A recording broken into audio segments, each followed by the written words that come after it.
The NHL regular season has come to an end. You've already seen my previews and predictions for the Eastern Conference. Now it's time to set up the Western Conference for first round matchups. We're going to preview each series and I'll give you my predictions coming up next.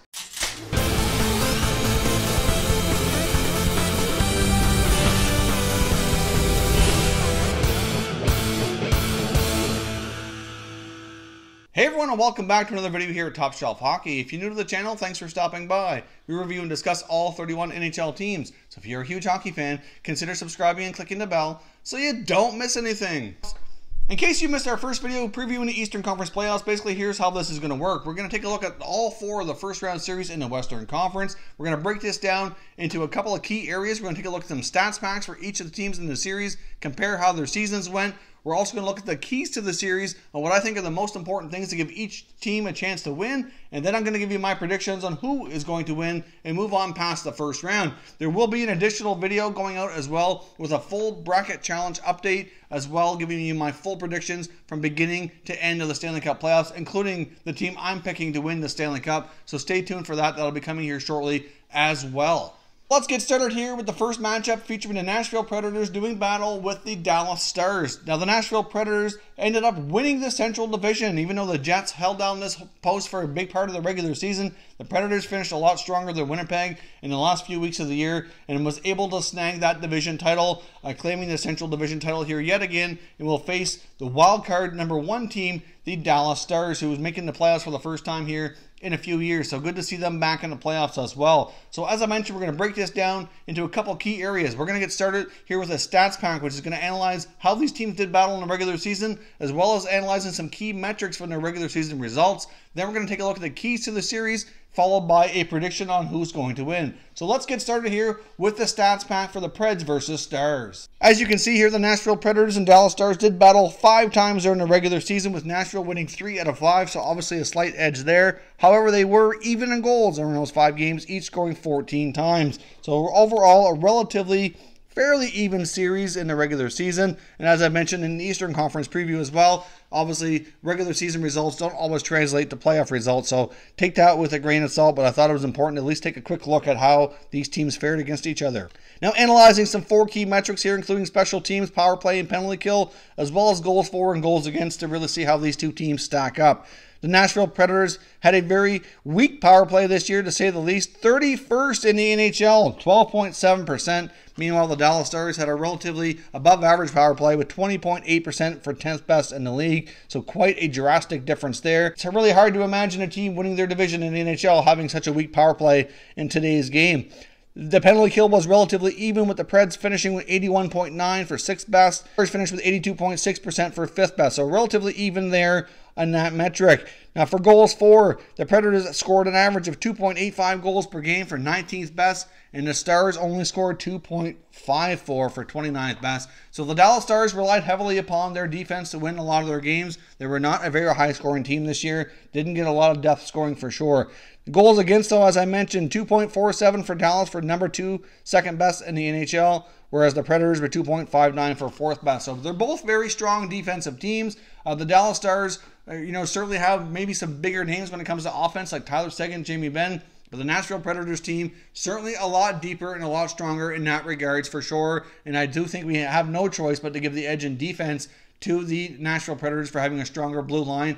When you got guys like PK Subban, Matthias Ekholm, Roman Josi, Ryan Ellis, there's not too many blue lines that are better in the NHL than that group right there. Now let's jump over and take a look at the keys to this series here to determine what each team has to do to have a chance for a victory. Obviously, a big one here is, can the Nashville Predators power play find some life? I mean, only 12.7% during the regular season is absolutely abysmal. That needs to be much better in the playoffs to have any chance here. Special teams often do play a very crucial role in the playoffs, so that needs to get going if they're going to have a chance here. Obviously, another goaltender battle between Pekka Rinne and Ben Bishop. Obviously, I like to say that Pekka Rinne has a longer, more established career, but Ben Bishop's been really solid this year for Dallas. which goalie can come out on top and really take this series for their team. I do expect a very low-scoring series. Neither team is overly offensive, both winning many of their games with defense and great goaltending this year. So don't expect a ton of offense. And obviously the depth is going to play a huge role here. Their secondary scoring and experience might be an X factor, especially for Nashville. Obviously they have a lot more playoff experience more recently here than Dallas does. And they are a deeper team on paper. The Stars rely too much on their top line, and that might prove to be too much here for the Dallas Stars. The Nashville Predators can put out 4 great defensemen to help shut those guys down, and that might prove to be a major playing point here in the series. So given all that, I do think the Nashville Predators come out on top, but I can see the Dallas Stars certainly pushing this to possibly 6 or 7 games. But it very well could be wrapped up sooner as well. It really boils down to how much offense that top line in Dallas can create and how long can they prolong this for the Stars. But ultimately, Nashville will prove to be too much and we'll move on to the second round. Now jumping over, take a look at the other division winner, the Calgary Flames, a top team in the Western Conference, doing battle with the other wildcard team, the Colorado Avalanche. Now, obviously, the Avalanche are making the playoffs for the second straight year. The Flames, even though they didn't make the playoffs last year, really have done a lot of improvements. That trade they made last year with the Carolina Hurricanes for the draft has certainly paid off a lot of dividends for them. And they're proved to be a very deep, strong team this year, making a lot of strides and big-time improvements with a new coach and everything as well. Let's take a look at the regular season record in the stats pack for the Flames versus Avalanche. So as you can see, the Flames handled the Avalanche easily this year with a 3-0 record, but the 4 goals against wasn't too bad, with outscoring them 14-10. So obviously the Flames figured out early how to handle this team. The Avalanche certainly had an advantage on the power play, clicking at a 22.2% rate for 7th best in the NHL. Meanwhile, the Flames had a 19.5% power play for 17th best. So that top line for the Avalanche, one of the best lines in hockey, certainly helped propel that power play to the top in the league here. So that top line for the Avalanche has been a big reason why they have such a strong power play, and that will need to continue for sure. Looking at the penalty kill, though, the Avs are certainly not real strong in that regard, 78.5% for 25th best. Meanwhile, the Flames were an even 80% for 17th best. Well, looking at goals for, goals against here, the Flames had a stronger, more offensive season, averaging 3.56 goals per game for 2nd best in the NHL, so certainly a very high-scoring team. Meanwhile, the Avalanche managed 3.16 average per game for 10th best, so they're certainly not a slouch in that regard either. And when it comes to goals against, they both were certainly not too bad. Flames a little bit better, though, 2.72 goals per game, where the Avalanche was 2.95 for 15th best. Now let's jump over and take a look at the keys to the series for each team to have a shot at winning. Now, the number one is, can the Avalanche top line of McKinnon, Renton, and Landeskog outplay the Flames top line of Monahan, Gaudreau, and Lindholm? Both of them are 2 of the top lines in the NHL. We're likely going to see a fair bit of offense out of each one, and whichever one can outperform the other is certainly going to give their team a major advantage here. Now, of course, we're going to see another goalie battle as well, but there's certainly some question marks on who gets the net for each team. It's not exactly clear-cut. You could probably say Varlamov versus Mike Smith, but it's not a guarantee for sure. I mean, Grubauer and Varlamov have both played a fair bit for the Avs this year, and Mike Smith and David Rittich have both played a fair bit for the Flames as well. But regardless of who they put in the net, who is going to have an advantage here? I think there's some question marks on both sides. They both have 2 capable goaltenders, and they've certainly gone through their share of sharing the net this year. So it'll be interesting to see which goaltending duel can actually outperform the other. And also, can the depth players for the Avalanche and their bottom 6 and their secondary scoring keep up with the Flames? It's certainly an area of the Avalanche team that's not as strong for sure. They struggled all year to get secondary scoring beyond that top line, and that very well could be a major factor here as they run into a much deeper team in Calgary. Big thing here is there really a special teams advantage? I mean, you could argue that the Avalanche might have a slight edge on the power play. Otherwise, penalty killing's not drastically different. But if the Avalanche are going to have a chance to win here, they're going to need Calgary to become undisciplined, take more penalties, and really take advantage and click on the power play. Overall, though, I don't see the Avalanche being able to go too long with the Flames. I think the Flames are going to win this series, and I can see it happening probably in 5 games, maybe 6, but I'm going to stick with 5 here. I think the Avalanche have a lot to grow from this. They certainly have had another solid regular season and are on their way up in the league here. They're going to have probably a couple more strong players to add to their team after the draft this year as well. So this team is only going to continue getting better, but they have a ways to go before they can be considered a true playoff strong performer here and have a shot, in my opinion at least, to get beyond the first round. Now let's take a look at the San Jose Sharks versus the Vegas Golden Knights. Now, of course, last year the Golden Knights had that remarkable run to the Stanley Cup Finals in their inaugural season, captured the minds of many many hockey fans around North America and around the world really. Had one of the best expansion teams, first seasons really in all of sports in a long time. An absolutely great story.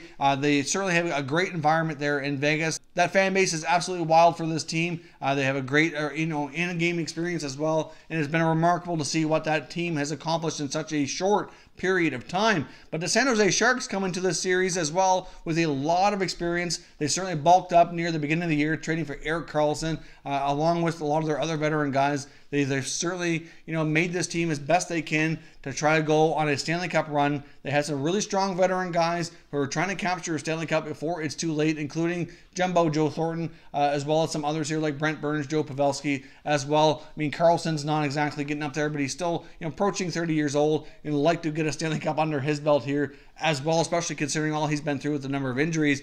So let's take a look at the stats pack for Vegas versus San Jose and see how these two teams match up. Now, as you can see in the regular season, it was relatively even here, both splitting 2 games. Vegas obviously outscored the Sharks 18-10, though, and they did have 1 game go to overtime. So the edge does look to go to Vegas that way as far as their regular season play goes. But I will reiterate here once again, don't put a lot of stock into that. It's just food for thought, really, because the playoffs are a whole different beast. Now, let's look at the breakdown and special teams between power play and penalty kill. The Vegas Golden Knights power play was not the best this year, 17% for 24th best in the NHL. Meanwhile, the Sharks had a 24.1% power play for 6th best, so much better. Big difference there, and that could be a very key to the series. The penalty kill was relatively even. Vegas finished with 80.9% for 13th best, while the Sharks were 80.3 and 15th best, so not a great deal of difference there. Now let's jump over and look at goals for and goals against. Vegas Golden Knights clicked with a 3.04 goals per game average for 13th best in the league, so not too bad, but not nearly as offensive as the Sharks, who finished with an average of 3.51 goals per game for the 3rd most offensive team in the NHL. Vegas defense is certainly going to have their hands full here with a powerful Sharks team. Now, goals against, we're going to say 2.74, 10th best in the league for the Vegas Golden Knights. Meanwhile, the Sharks 3.17 for 22nd best in the NHL. So certainly some very comparable stats there, but there's certainly a couple of key things that jump out here that are going to be key to this series. So now let's jump over and take a look at the other keys to the series and what each team needs to do to have a chance at victory. The San Jose goaltending has been inconsistent this year with Martin Jones as well as Aaron Dell not having up to par seasons that we're used to. Can either of them outbattle Marc-Andre Fleury? He was an absolute beast last year, and Marc-Andre Fleury very well could be a major X factor in this series for Vegas. It's certainly not a good time for San Jose to be having a problem in their goal. Obviously, the Vegas power play is going to have to improve. 24th best in the league is not going to get it done in the playoffs, and they have a very potent offensive team on the other side who's had a very strong power play all year. So Vegas is also going to have to stay disciplined. Meanwhile, take advantage of their own opportunities here when they have them to try to take advantage here on special teams. Now, the other big thing here is the health of Erik Karlsson. He missed the last number of games leading into the regular season. Now, he did play the finale, getting into the game here to try to get some in-game action before the playoffs, but obviously his health has been a bit of a concern this year, and is he going to be at the top of his game in time for Game 1 of the playoffs? It's certainly debatable. He hasn't had a lot of action down the stretch, and he could very well be a big X factor, either in a positive or a negative way for the Sharks in this series. And last but not least, can the Vegas Golden Knights recreate the magic from last year and go on another magical run? It's certainly going to be fun to see. They were full of magic last year. They had a bunch of players trying to prove themselves, and it could very well prove to be different this year as the team has changed a fair bit and as they approach their second kick at the can here in the Stanley Cup playoff. Now, all things considered, for me, the big factor in this series is going to be goaltending, and I can see Marc-Andre Fleury outbattling the San Jose Sharks goaltenders, which is therefore going to help shut down that San Jose offense. And even though they've made a lot of trades and a lot of acquisitions to make this team stronger for the playoffs, I cannot bet against the Vegas Golden Knights in this series, and I see them taking it in 6 games. Now, last but not least here, let's take a look at the Winnipeg Jets versus the St. Louis Blues. Obviously, this is going to be a very interesting matchup. The Jets will have home ice advantage here. The Jets had first place in the division lockdown for a big chunk of the year, but have slipped a little bit towards the end and gave that up to the Predators. Meanwhile, back in January, the Blues were almost dead last in the conference in the league, and they worked their way back up into the playoffs, and not only into the playoffs, but almost winning the division. They finished the season here very, very strong and made it very interesting between the Blues, Jets, and Predators. Came right down to the wire on the final day to determine who was going to be the division champion, who was going to finish in second and third. An absolutely remarkable story led by the surgeons here of rookie goaltender Jordan Binnington. So let's take a look at the stats back here and see how these two teams match up. Now, as you can can see during the regular season, the Jets won 3 out of 4 and outscored the Blues 18-10. But a key thing to note here is in the first part of the year, all 4 of those games happened before Christmas, and that was really when the Blues were struggling. They are an entirely different team right now. I would not put any stock into that, but just for food for thought there, the Jets did win the season series, but it's not really not the same team that they're doing battle with here as the playoffs get underway. Now, looking at special teams, the Winnipeg Jets had a very strong power play all year, 24.6% for 6th best in the league. Meanwhile, the Blues were relatively strong as well at 21.1 for 9th best. The penalty killing certainly has an edge to the Blues, but an 81.5% penalty kill for 9th best in the league. Meanwhile, the Jets had 79.3 for 22nd best. So that very well could prove to be a major factor for Winnipeg. Absolutely there. They need to improve on their PK to have a shot at winning here. Now, goals for and goals against is certainly going to tell you a little bit of a different story, but it's certainly going to be interesting to see how they match up. The Jets are more powerful offensively with a 3.28 goals for per game average for 7th best in the league. Meanwhile, the Blues average 2.98 for 14th best. But at the same time, it's reversed on the opposite here for goals against. The Jets only allowed 2.98 goals against average for 16th best in the league. But as impressive as that is, the Blues were that much better. 2.68 for 6th best, which certainly improved drastically in the second half of the year. So can the Blues defense and goaltending shut down that powerful Jets offense? That's going to be a major part of this series. Now let's jump over and take a look at my opinion here on the keys to the series for what each team has to do to stand a chance to win. In my opinion, the Winnipeg Jets really need to find their identity back that they had early in the season. This last few weeks of the year was not good for Winnipeg at all, making too many mistakes, just don't seem to be the same team. Now I know they had some injuries and that played a role in it, but many of these guys are back near the end of the year, so certainly they need to get back to being the early season Winnipeg Jets and find what many of us thought they could be, and that's a Stanley Cup contender, because they have not played like it as of late. Can Jordan Binnington outplay Connor Hellebuyck? Connor Hellebuyck was a major story in last year's playoffs and helped propel the Jets deep into the playoffs. And can the rookie Jordan Binnington do the same for the Blues this year? That goaltender battle is going to be very interesting to watch. And can the much bigger Winnipeg Jet team wear down the Blues? The Jets are a team that's built not only with a lot of offense and a lot of speed, but they're a very big team as well. And can they forecheck and really wear down that Blues defense? That very well could prove to be a major factor here as well. And of course, you can't ignore the fact that the St. Louis Blues have been the hottest team in the NHL for the second half of the year. They went through a coaching change, brought up a rookie goaltender for the American League, and the rest has just absolutely taken off. With all that, you've seen Tarasenko tearing it up offensively. Ryan O'Reilly's tearing it up at both ends of the ice, and this team has been absolutely unstoppable. So the Jets are certainly going to have their hands full here as they head into the playoffs. This, I'm sure, is not the playoff matchup Winnipeg was hoping for. I'm sure they're very disappointed with the fact that they kind of slipped a bit, lost that division title, and have to play the Blues in round one.